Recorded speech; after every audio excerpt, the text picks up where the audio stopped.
and welcome to another edition of the Do Good to Lead Well podcast series.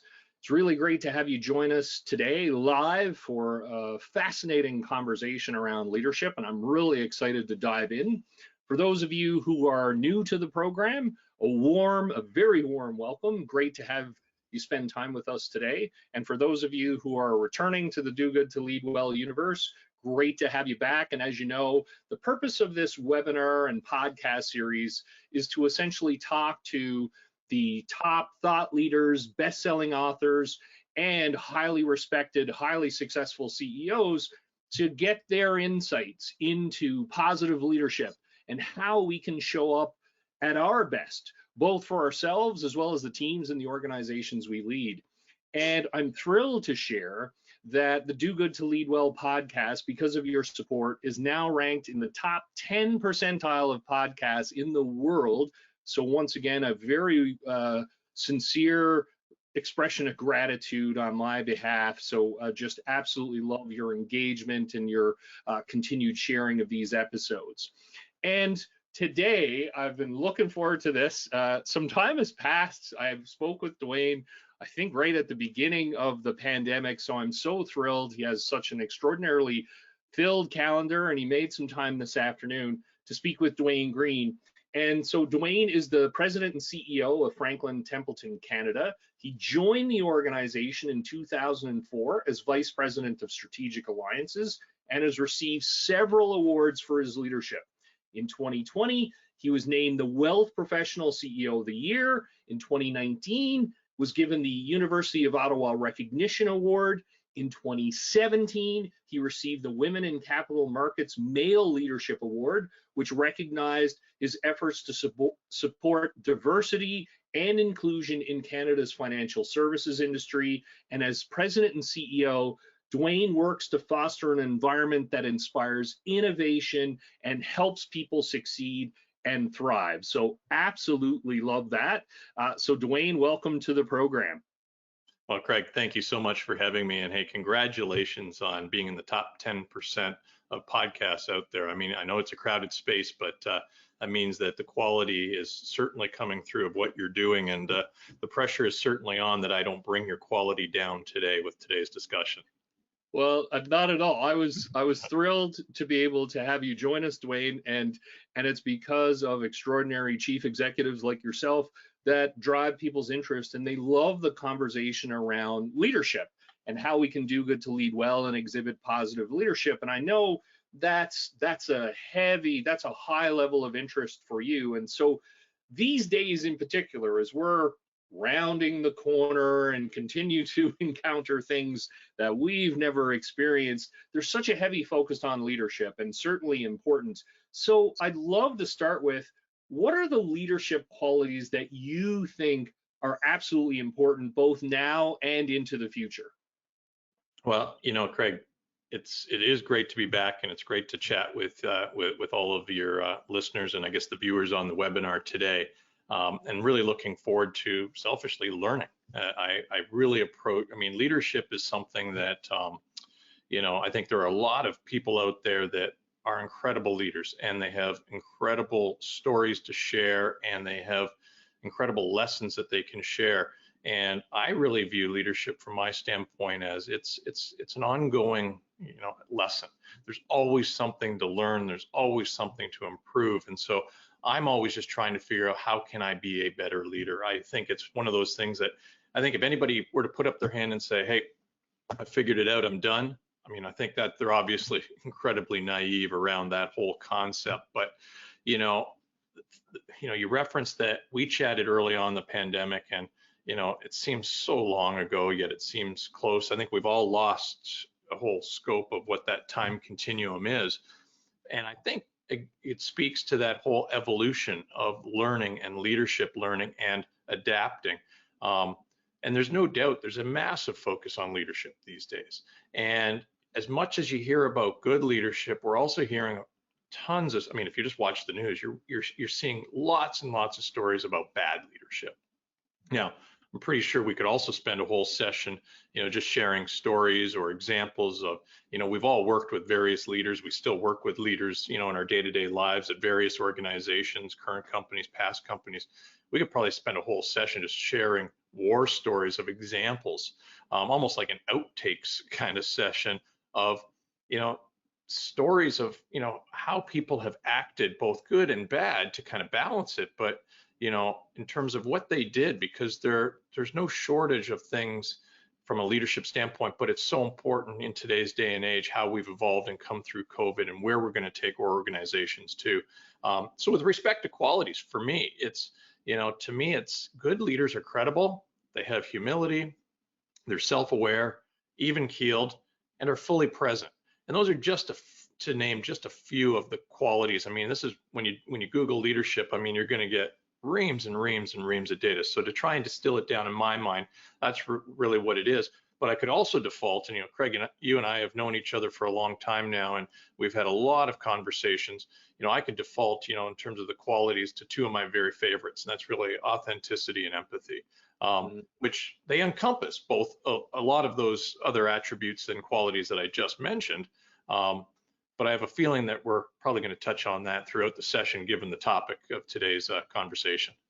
No, and thank you, Duane. And that's one of the things I was so already, yes, great bridge to what we're going to be spending our time on, because I know you're such a huge advocate for authenticity, authentic leadership, and empathy. And one of the things I want to highlight, and thank you for sharing this, because I think it's so valuable, and I have to say across the different successful chief executives that I've spoken with, and it's the thing that I admire about you and your leadership, Duane, is that focus on continuous learning. And I love that in every conversation that we have and you have with others, and I've observed you having with people, is that it's that emphasis on, so what can I take out of this interaction? Always looking for nuggets and things to extract. And I think for all of us, everybody listening to this today, both live and listening to the podcast, it's an incredibly powerful life organizing principle, if you will, is around that idea of learning. And just for people who are live, Duane has kindly agreed to take questions, so type into the chat. I would love to, take advantage to talk with one of Canada's top CEOs today and ask your questions on leadership, philosophy, lessons learned. And you opened it beautifully for me, so I'm gonna walk into that door around authentic leadership, because I know that's a topic that's really you have a passion for, Duane. So why is authentic leadership so important, and what benefits does it provide both to me as a leader who is acting authentically, as well as to the organization? Well, thanks, Craig. And we do enjoy chatting about the authenticity aspect of leadership, but maybe I'll distill it into my own thoughts. But maybe what might be really good, and I know just because your books have been so great, and congratulations on the 2 books you've put out, but you spend a lot of time talking about authentic leadership, and I don't know. And I know this is meant to be me trying to sound smart and, impart some wisdom, on the listeners. But I guess I'm just wondering if maybe pivot to you to just define authentic leadership, just to set the stage, because I think this is something we could go in a lot of different directions on. Well, thank you, and that's really fun again, and having a conversation is terrific, and I would say, and I appreciate the opportunity to be able to define it, because as you know, I had the remarkable privilege of collaborating with Alan Mulally, the former CEO of Ford Motor Company and Boeing Commercial Airplanes. And I love Alan's definition of authentic leadership. And he defines authentic leadership as when our values, our beliefs, and our behaviors are in alignment. And the only thing people can see are our behaviors, and then they extrapolate what our values and beliefs are based on what they see. And I just love that, because I feel like it touches on the really core elements of it in terms of our values and our beliefs. So who I am and what's important to me. And then also and I love that you touched on this as well, right? The self-awareness part, which is also realizing, well, they're going to get manifest out in the community, into the organizations we serve and we lead, the communities we live in. People get to observe us in that way. So I just love that definition. No, and I think that sums it up perfectly. And I think, I think you take that, and for me, then it's about finding your own style and way of leading, but that it reflects all of those things, that alignment between your values, your beliefs, and your behaviors, but in your own way. It's not a prescriptive thing that you download, and then there is no playbook for leadership per se. It's how you take the information you're given, and then how do you live it on a day-to-day basis. And I think that's where the authenticity comes from in my mind. And I think that successful leadership success itself really starts with authenticity, because I don't think you're going to have success without authenticity in my mind. And it's about how do we go about our day-to-day and our jobs and life, but we're not compromising our own values and personalities. And I know that people trust us more when we are true to ourselves, and trust is what it's really all about. I mean, that's the magic of teamwork and getting teams to accomplish great things and to hit your goals and objectives. And so that really dovetails into, the benefit of, authentic leadership for a leader, but for the organization itself. I mean, it's a massive lift for organizations, because those authentic leaders, are able to, they bring their whole selves to their jobs. They participate fully, honestly, day to day, because they're passionate about what they do and they believe in what they do. And I think that those organizations that foster that authentic behavior they're gonna have more engaged, more enthusiastic, more motivated teams, but also a very, call it a psychologically safe culture, where people want to come to work and bring their whole selves to work and align behind these goals. So, I think there's so much power behind the authentic leadership discussion. But just think for just a quick second about what the opposite would be. Imagine about not being authentic. People are gonna, if you're trying to be a leader and you're not authentic, people are gonna recognize that a mile away. They're not going to trust you. It's going to be disruptive. It's going to be negative. So people aren't going to be passionate or engaged in what they're doing. And how are you ever going to, aside from maybe the odd stroke of luck, but at the end of the day, my team's heard me say more than one time, luck isn't a strategy, or hope isn't a strategy. So I think there's no option other than to, be authentic from a leadership standpoint. Well, and what I love, and again, you can see already for people listening why I'm so excited to have this conversation today. I love how you link authenticity with trust. I think that's such a powerful connection. And then how you build it, Duane, around. So then once trust is the foundation of the expression of your authentic leadership, then all these valuable outcomes come from that. And then trust is the currency that we really, in our personal and professional lives, you have nothing more valuable than trust. And that comes from that authentic side. And I love that you make those linkages and then highlight, hey, and then for anyone who's wondering, is this worth it? Well, of course, when I trust you and I want to follow you, I'm going to be more innovative. I'm going to give it my all. I'm going to go above and beyond. And so I just love what you're talking about here in terms of laying that foundation and how authentic leadership really is the competitive advantage. Mm-hmm. And I think, Craig, you're talking to, on your podcast, you've interviewed lots and lots of CEOs. And I think too, one of the misconceptions is that, CEOs are the boss, but at the end of the day, everyone's got a boss. And so, I'm a part of a large global US-based asset management firm, of which I report into a boss. So it's not just about me believing in authentic leadership. I need to believe it in the leaders, at the senior most levels of our organization globally, that they're acting in an authentic way and that they're leading authentically, and that I'm aligned, both philosophically, but also from an overall trust standpoint, like you just said, with where we're taking the organization. And so I know I play a small part in the role I'm in to try and set the stage and establish a local culture for our business.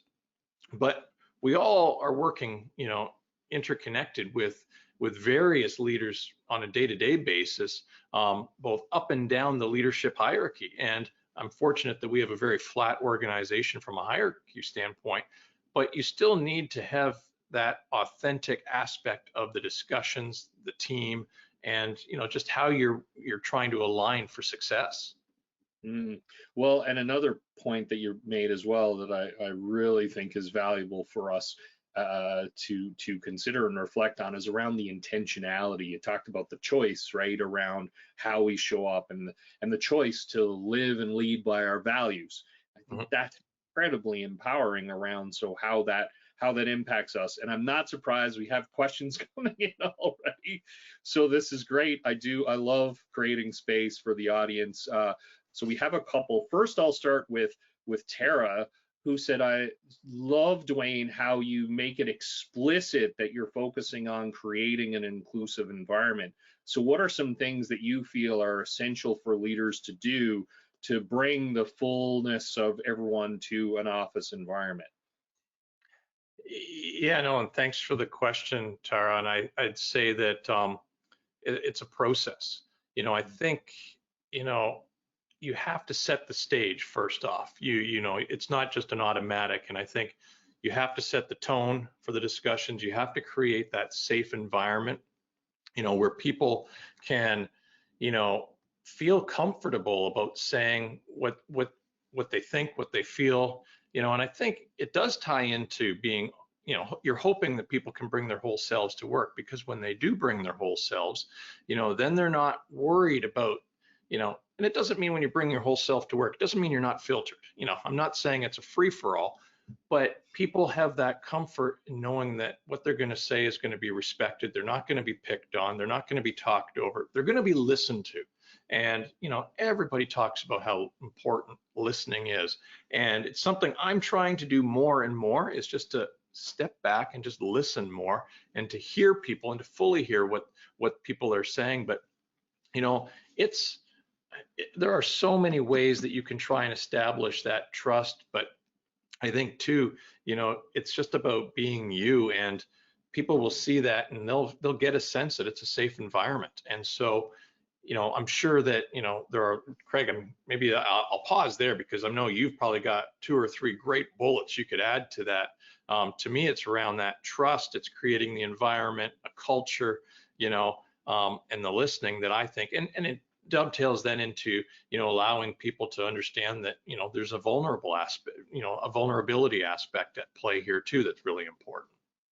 Well, no, absolutely. And I think, to me, what I just a point that you made, which is so important, is around it's a process, as you talked about, Duane. And sometimes people think, oh, okay, well, I'm going to build an inclusive environment.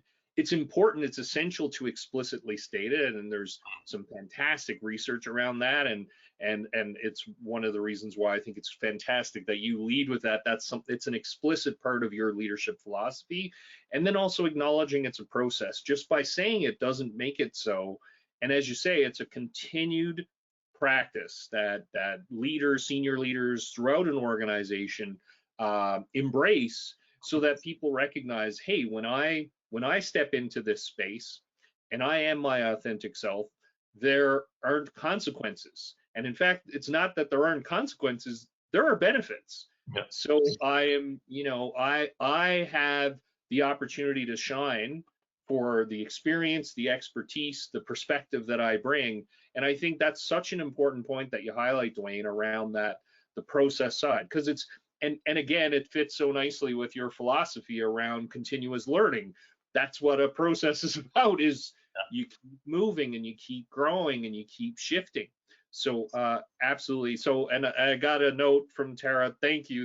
That's great, and really appreciated the comment around process as well. So awesome stuff. We've got another question from Tim. So really appreciate that empathy came up as well.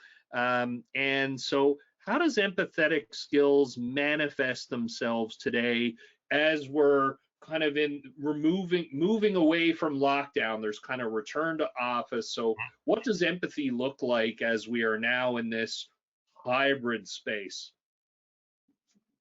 Well, it's it's a very topical and relevant discussion. I think every leader across all organizations are thinking about, and I love that we're focusing on the empathy aspect of it. And I know Craig, when we talked right at the beginning of COVID, we talked around how to be empathetic and understanding that we were all thrown into this global health pandemic, and everyone was in a different spot, from a standpoint of we're all working remotely, but not all of our circumstances were the same. Some obviously had kids at home, others were caring for some family members, some were sick, some were laid off, you had two spouses maybe working. I mean, we could go on and on about the environment that people worked in, and I think it was more about it's really about how did we during COVID step back and think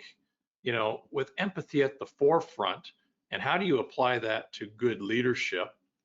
And coming out of COVID, and we're now in a new work dynamic that, in my opinion, is not going to whipsaw, nor do I want it to whipsaw back to what it was pre-COVID, where we were in the office 5 days a week. We are in a hybrid environment now. We've proved we can be productive.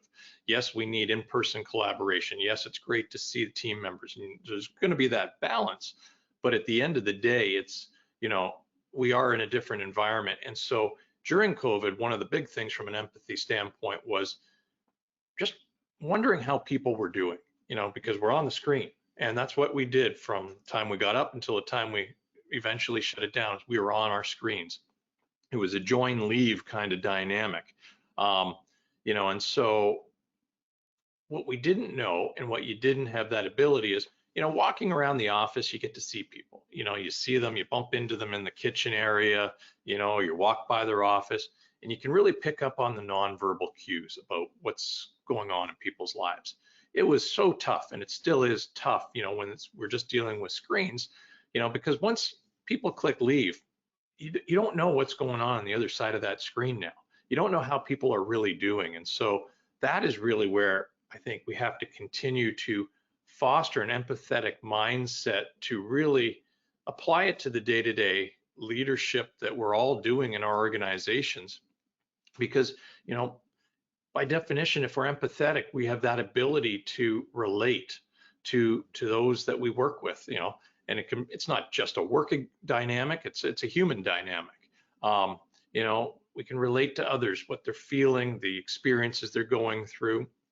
And to me, it's absolutely fundamental in effective leadership. I think it shows your team that you actually care. You're caring for their needs. You're caring about how to try and help them with their future success. To me, it's empathy is the underlying current of being authentic and being aware of others. And so, yeah, we're going to work in these remote hybrid type of environments going forward. But I think that by being empathetic, we're more people focused then. And that's going to translate not just to those that we see in the office on a regular day-to-day, but how do we interact and how do we get creative around how we interact? But we're also bridging now other cities, other countries. It's just a whole new world. And I don't really like when we say it's a new world or the new normal. It's different now, and we have to be able to adapt to it. But leading with empathy, I think it is part of authentic leadership. It's about who you are, but I think the more you can do that, you're going to build that trust with your teams, and you've got to figure out ways to make those connections with the team members. Well, and a bunch of comments have come in with that, and for me, before sharing one in particular, Duane, I love how you made the connection between empathy and authenticity, because it is a really critical part, going back to the definition of values, beliefs, and behaviors. Well, being empathetic enables us to see, okay, what's the impact of our behaviors on other people, and are they in line with our values and beliefs? So I think that's such an insightful observation.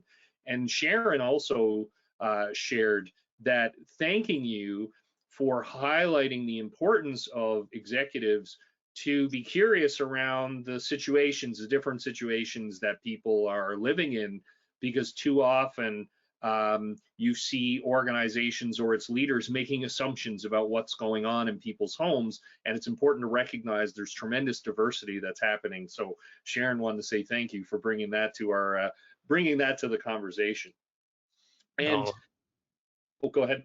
no, I was just going to say thanks, Sharon. And I was going to say, it's, I am, I guess it's one of those things where I'm from a humility standpoint, and I'm humbled to hear, a comment like that from Sharon, because at the end of the day, it goes back to my earlier comment I made to you, Craig. I don't think I've figured anything out. It's just when you're trying to be who you are, you try to do it, but there's so much more to learn. And, I could point to a dozen other people that I see, and I'm like, wow, that I should start doing that. I didn't even think of that. And so that's what I think is so beneficial of having forums like this, Craig, in that we are exchanging ideas, but selfishly, it's an opportunity for me to learn. And I want to learn more in terms of how can I be a better leader at the end of the day. So just need to put that out there.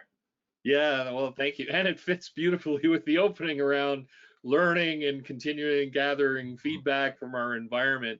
And I have another question from Sean, and it was going to be one of mine, so it's just perfect. So I'll have Sean ask you the question, because he loves the conversation about authentic leadership, and then struggles with that. Like, is it going to be so? In his question was, will I look weak, or what do I share? So any advice around how someone can show up as their authentic self?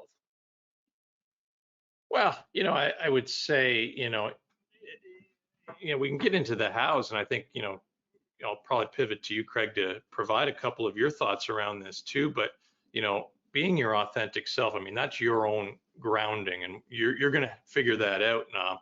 But I'd say you shouldn't have any concern whatsoever in being authentic. And I'm not saying, that the question implied that there was concern in doing it. It was more around the how, but it really is just being about true to yourself.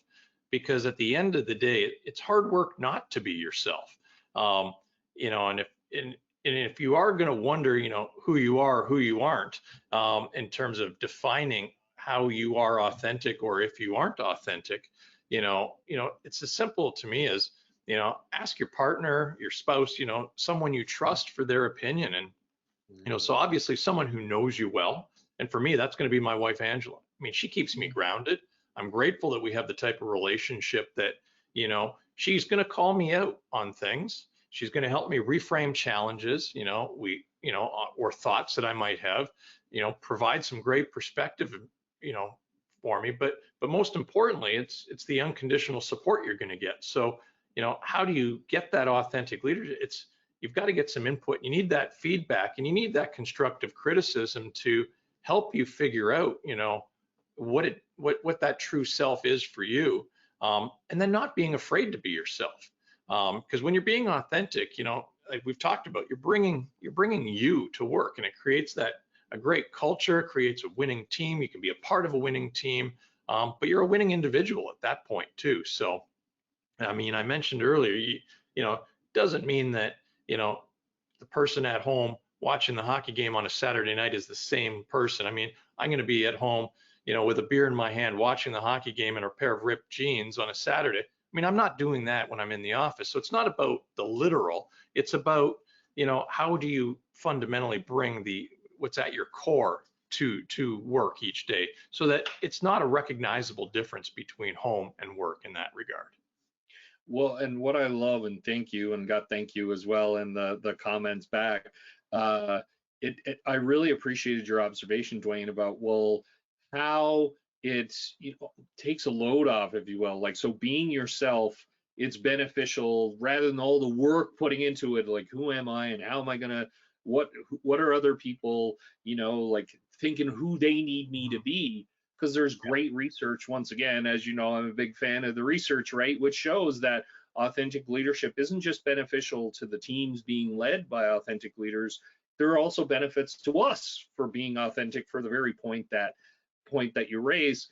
So I'm curious, I'd love to ask, like, who is authentic Duane Green? Like, when I think that would be great. I'm sure people are, I've had lots of comments about how much they're enjoying getting to know you and your philosophy. who are you? What does authentic Duane look like? Oh, Craig, I don't know if we've got enough time, do we? But no, no, all kidding aside, I mean, happy to get into it. I mean, um, because really what you see is what you get at the end of the day with me. But what I would kind of reframe that question in terms of who is the authentic me, it's more of I kind of take it from a different perspective whereby I'd want to answer that by describing how I would want to be seen as a leader, or how I want to lead and be seen as leading in that vein. So to me, if somebody wanted to pay me the ultimate compliment, of me as a leader and with a leadership style, would be to immediately say, hey, you're authentic. You're an authentic leader. You're authentic. You're empathetic, and you act with humility.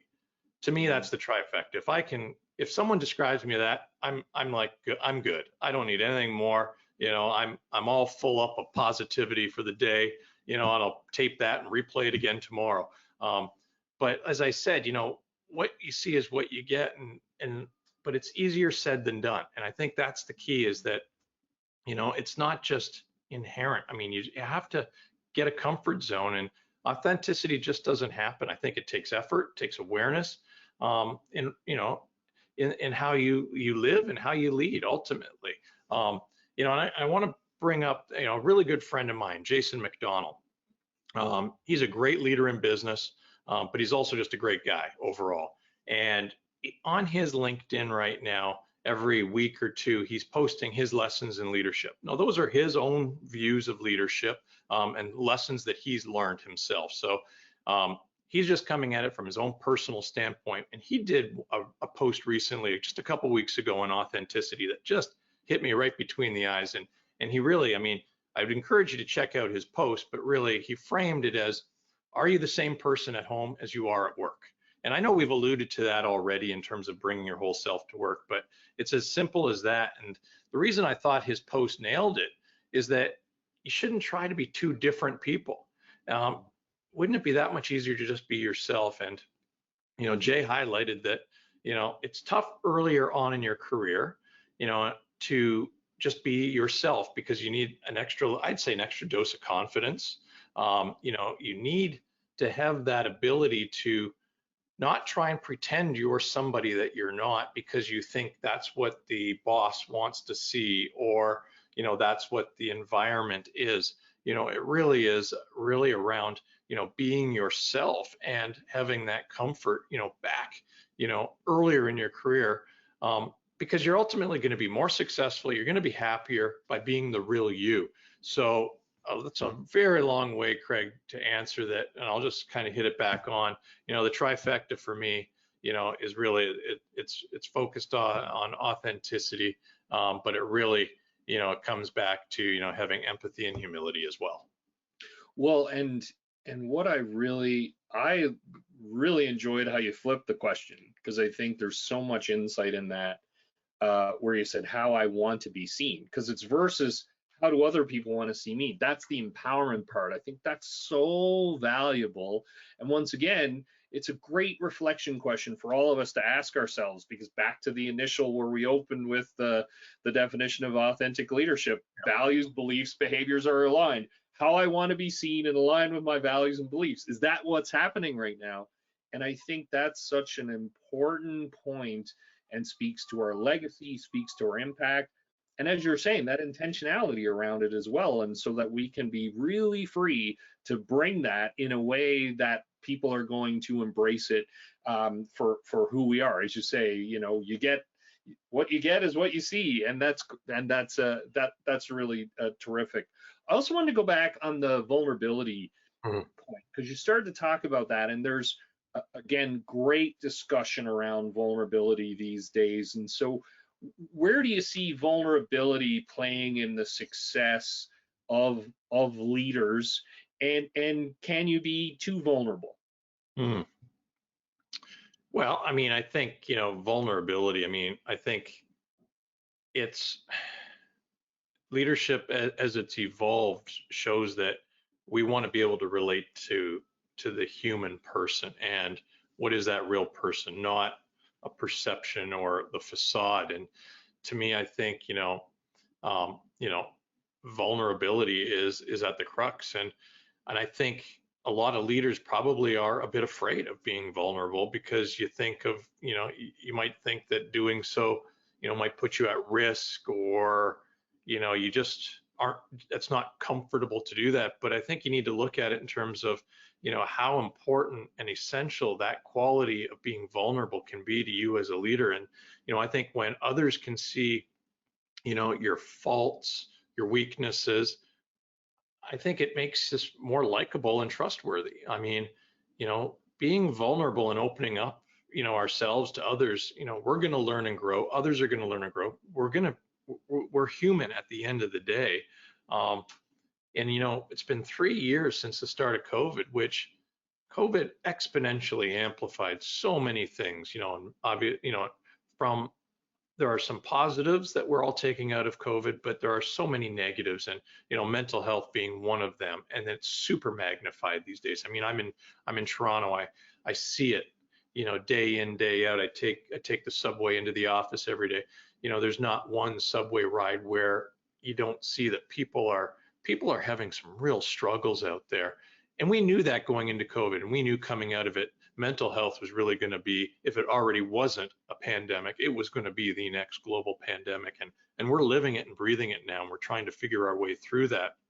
But I think taking it down from that big macro nut to try and crack, just in our own organizations and as leaders, I think, by sharing your thoughts, whether they're positive or negative, and being vulnerable, doesn't mean you sit back and you start talking about, what's, you bring it to what's important at that time, and it's admitting that, you don't have all the answers necessarily, or you don't know what to do next, or you're a bit overwhelmed, or you don't know where to start.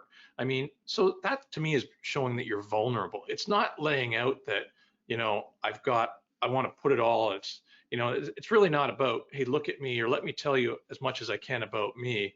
But to admit as a leader that you're having a bit of a tough time, I think that can be impactful, but I think it's also really needed.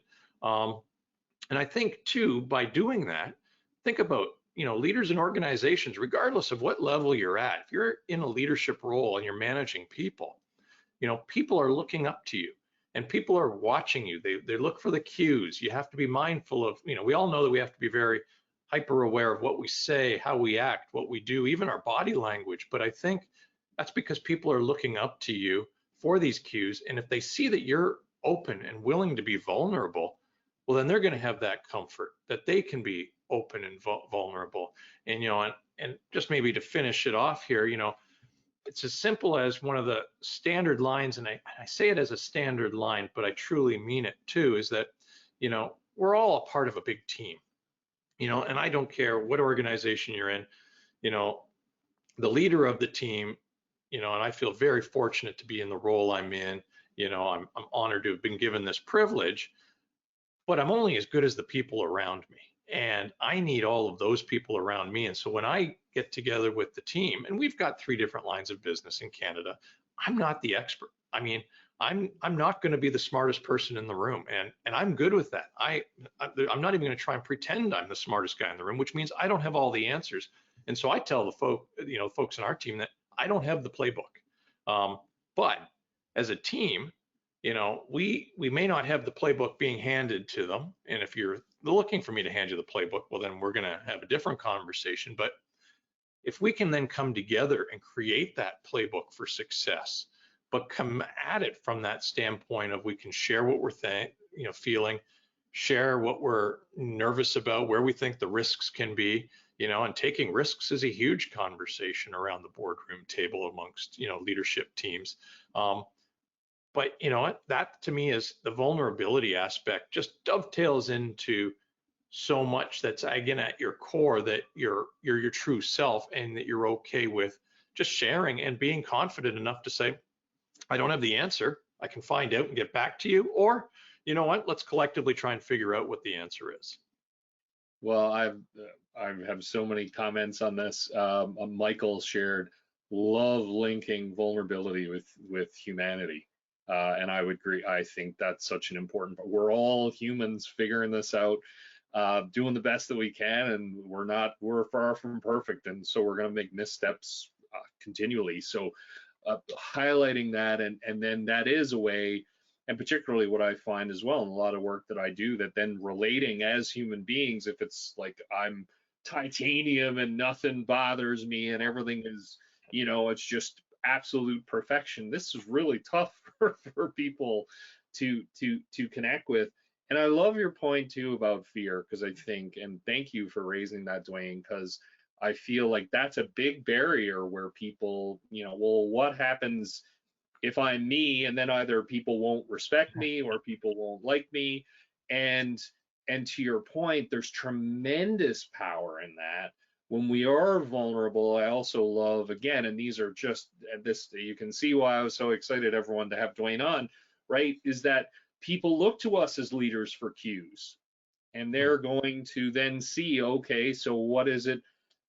How open can I be in this environment? And if we lead with those behaviors, that well, now it's an extraordinary benefit. And I love how you linked it to innovation. I had another comment from Sarah saying the same thing, like vulnerability is essential for us to innovate. How can organizations possibly be creative without having some vulnerability and openness to fail? So was wondering for your comments on that. Sarah said, Duane, can you expand on that?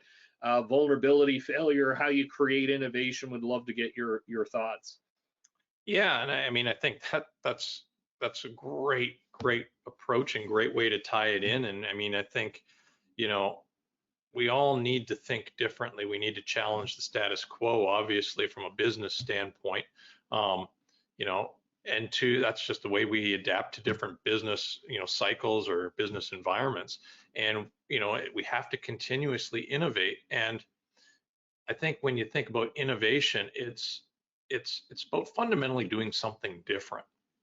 To me, it's you're not innovating if I'm just rewrapping the packaging and coming up with a new marketing campaign. To me, that's not innovation, but it's doing something differently in your business. But with that, by doing something differently, there's risk to that, and you've got to be comfortable. And you want to foster an environment where risk taking, and it's appropriate risk taking. It's not, don't just take it, the literal two words there and apply, carte blanche to it. It's really taking measured risk to say, can this help, and is it worth the risk to potentially lead to a better outcome or future success?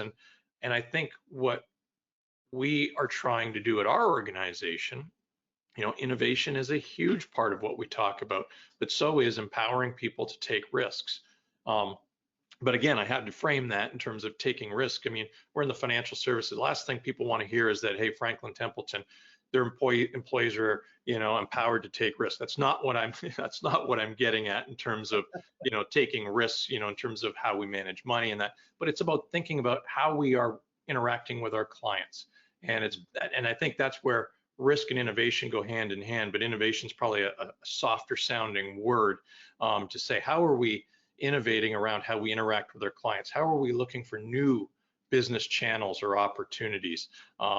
And what aren't we thinking about doing? And could we create a way of capitalizing on a new potential opportunity for us? So I think, you want to do that because you can't be afraid of failure. I mean, I can think back, and there's a number of examples in our organization where we've tried things and they didn't work, but we've also tried things and they've really worked. And you can't be afraid of the failure to prevent you from actually taking that risk or being innovative to try something new. Because I think you're never going to know, but I think at the end of the day, that's how we will get better, and that's how we keep, we sharpen the focus of the whole team and where we want to get to. Great way of putting it, though. No, absolutely. And love, so comments about, great point about measured risk. Love the question, what are different ways that we approach things that we've already done? Just, I wrote that down. Someone said it, so that's great. And Stephen was wondering, as you've navigated through the pandemic over the past couple of years, like what are a couple of big lessons you've learned, either personally as CEO, President, CEO, Franklin Templeton Canada, or lessons about the organization? Like, how has the pandemic shaped you and your philosophy? Yeah, I think it's on several different fronts. I mean, I would say that there isn't one person that can say that they haven't been affected by the pandemic in one way. And I don't mean that in a glib comment, because it was the first time we've all lived through something like that. And it leaves an indelible mark without a doubt. But I think it's what can you learn from that and what can you take away from it? And I'll just give you kind of, for me, some of the things I've taken away from it is that, and some of the things I want to work on, and I think it really is around emotional intelligence, but also, I think we also learned during the pandemic, there's no such thing as over communicating, being in touch. So to me, I want to figure out, okay, how can I be a better communicator? But on the same token, how can I be a better listener as well? I want to foster and strengthen those personal relationships I have, both personally and in business. I'm trying to show the vulnerability more. And I think at the crux of it is being kind, and it's a double-edged sword here in my mind, Craig, and I'd love your perspective too, and maybe it's just because we've gone through a long, dark winter, I feel, in Toronto. I mean, in fact, if you read the headlines last weekend, I think this is the darkest winter Toronto's had in 70 some odd years. So maybe that's why I'm just looking for a couple of those teaser days to let me know that spring is around the corner. It's great to see a blue sky today. But when we talk about being kind, I think people did a great job of looking out for one another during COVID. But as it went on, I think that started to wane to a degree. But I also think that I was thinking maybe we're going to come out of COVID, a kinder, gentler society. I don't know, maybe that was my own personal nirvana that I hoped we'd come out of. And I feel that, we're falling short of that, not in every way. I am positive by nature, and I'll always be an optimist and exhibit positivity. But I don't think we're as kind as we could be. And I'd hoped we would be coming out of this. I think mental health, how we support our frontline caregivers, all those people, we did a great job during COVID, but just because we've kind of resumed our normal lives, we're able to take vacations again. People are still dealing with things, and it goes right back to the empathy, Craig. And I think, it's being empathetic to, I feel very fortunate. I'm in good health. I'm gainfully employed. I've got a good social network. I don't have anything to complain about, but I also know that there are a lot of people that are having a tough go of things right now. And I think that's to keep that front and center in everyone's mind. Maybe it's that little extra thank you when you get your coffee, or asking people how they're doing, just the little things that, I think we can do better as people. Well, and a bunch of thank yous for that, and love the focus on kindness, and to me, that linkage between empathy and kindness as well, being more aware, and as you talked about, and I see it a lot as well, where when you just go through an extraordinarily challenging period, as you say, dark weather-wise, and then also dark as we continue to navigate through COVID, that puts tremendous pressure.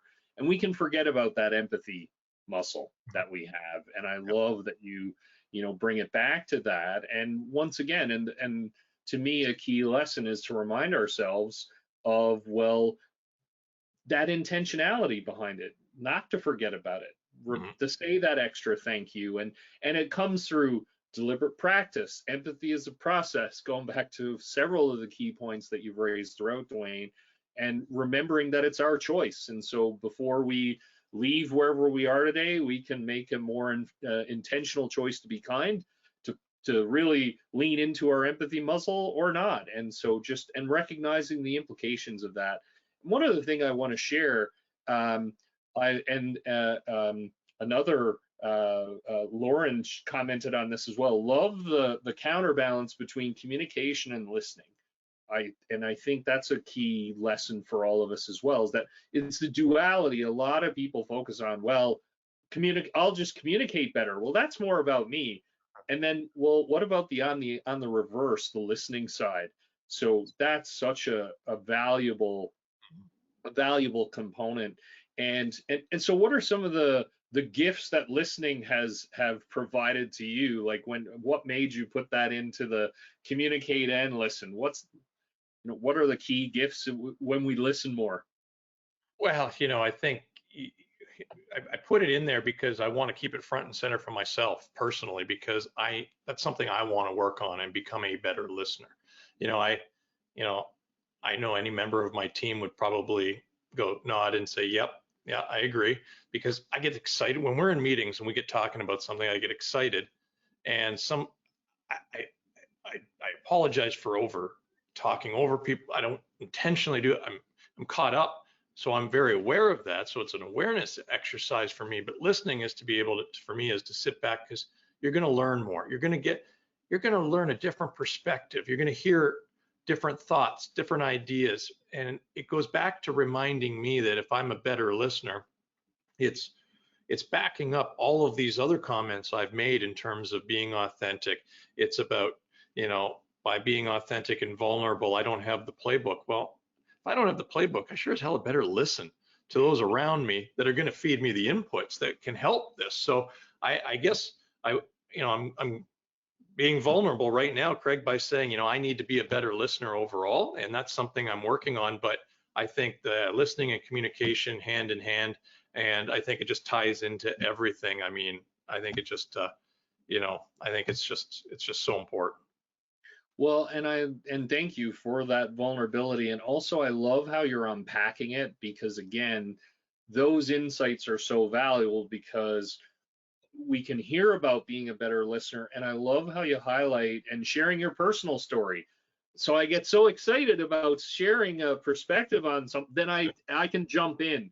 So Yeah. there's the awareness of that, and then you're also capturing, okay, how do I manifest? What if I'm not listening as well as I could?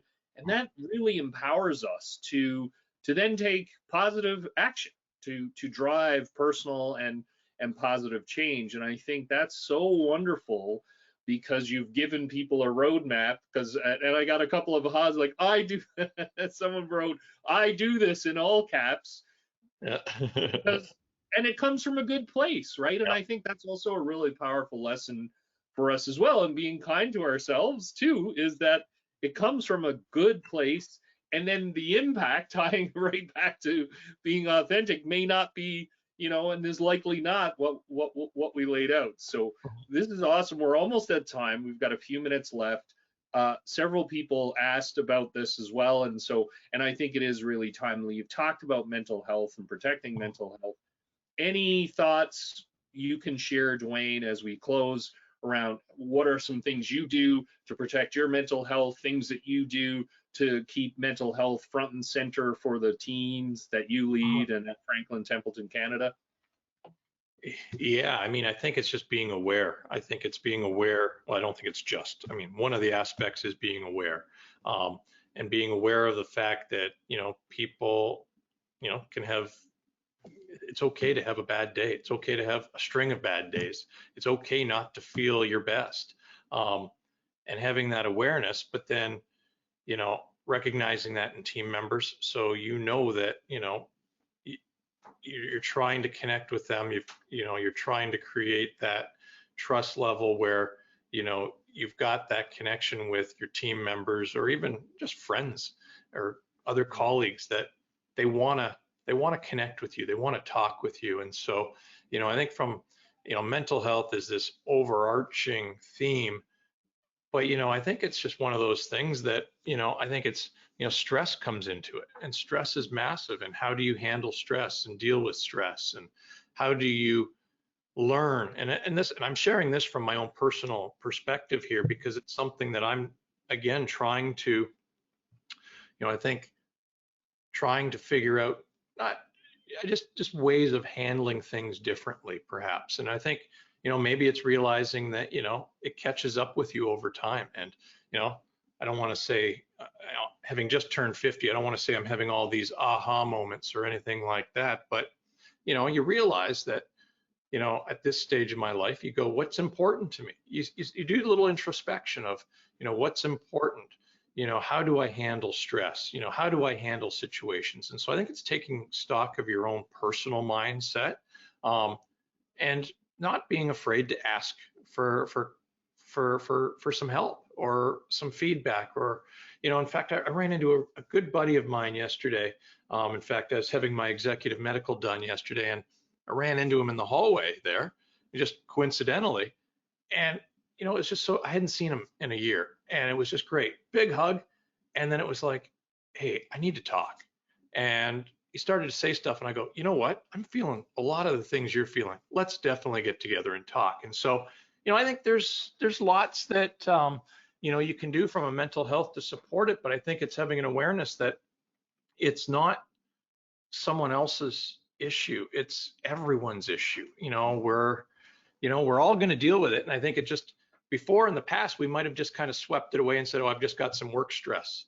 Well, you know what? Call it what you want to call it. I don't care, but take care of yourself. And for me, that's what I'm trying to do, is unpack some of these things and figure out, ways of handling it. So, but I think it's something though, that it's about being there for others as well, and being aware of others, and just whether it's in a team, recognizing what they're going through, and, maybe you got to cut some slack, or you want to make sure that they're fully aware. Actually, the littlest things, like making sure people are fully aware of what's in their benefits package and what's available to them, and the resources that they've got, or that they've got outlets that they can tap into. So, I don't think it's, one thing, nor do I think the question was implied that there's just one thing about it, but those are kind of my probably very random thoughts around that whole topic. But again, it's a massive nut that as a society we've got to figure out. Well, and I really appreciate how you framed it, that it's all of us. Each and every one of us has a journey around our mental health and being aware. And I also love that you use the word awareness and being aware. That is critical. And again, back to, you opened with self-awareness and empathy. So I almost feel like, we've come beautifully full circle on that. And then asking for help. And I remember for me, and again, as you know, I love throwing social science, leadership science. I remember a study showed that in 90% of the cases, 90% of the cases where help was offered that was needed, the person asked for it. Yeah. So that means, 1 in 10, you're going to get something. So just, asking people around you. This has been awesome. We've got like a minute or two left. Any final words, Duane, before we sign off today? Yeah, no, Craig, listen, thank you so much. I really appreciate the opportunity. Amazing questions. It was a fast hour, but it was just so much fun just to talk about a lot of these things. I'm passionate about them. But maybe one last comment on that, and I think you hit on it, but we didn't use that term. We've got to remove the stigma around mental health. And like you said, people are asking for help. So we need everyone that if they need to, they can ask for help, because they don't feel there's a stigma or a stereotype attached to that. And I think, there's a lot of great work that's going on out there that we do see, in our communities around removing the stigma. But I think more and more we can, the more we can do that, the better it is. But on just a couple of last comments, I would just say this has just been, very impactful for me, Craig. Thanks again for having me. I've learned a lot. I love the questions. It's given me a lot to think about. And so just appreciate that opportunity. And I'd say that probably the folks that are on here are aware of your books, but I can't stress enough. I know in my LinkedIn post, I did an unsolicited plug, and it was a genuinely unsolicited plug for Craig. But I would say that, one of the things you can do is, if you haven't read his books, read his books. The next thing you can do is pass that book on to somebody else. But I guess as the author, you don't want me to hear about passing on. Buy that person one of Craig's books and gift it to them. Maybe that's the better way of doing it. But you know what? It's just been great, Craig. Thank you so much for the opportunity to be here. I always learn something whenever we chat, and just really am grateful for knowing you and our friendship and this opportunity. No, well, thank you, Duane. And again, as I mentioned right at the outset, I've been looking forward to this. I'm thrilled that you're able to find time in your calendar. Just so many great insights. And I just love, again, to go back to where we started. This is a learning journey. We're all human, so connecting with our humanity and really focus on being self-aware and empathetic. And then when we're able to lead and live in those spheres, there's just so much tremendous value and experience and meaning that comes out of it. And one of those is today. And so thank you. It's just always a pleasure and a privilege to speak with you and hearing your insights. I've got so many positive comments. So everyone, thanks so much for taking the time. Looking forward to seeing you on the next episode of Do Good to Lead Well. Until then, take care. Take care of you. Take care of each other. Bye for now. Thank you.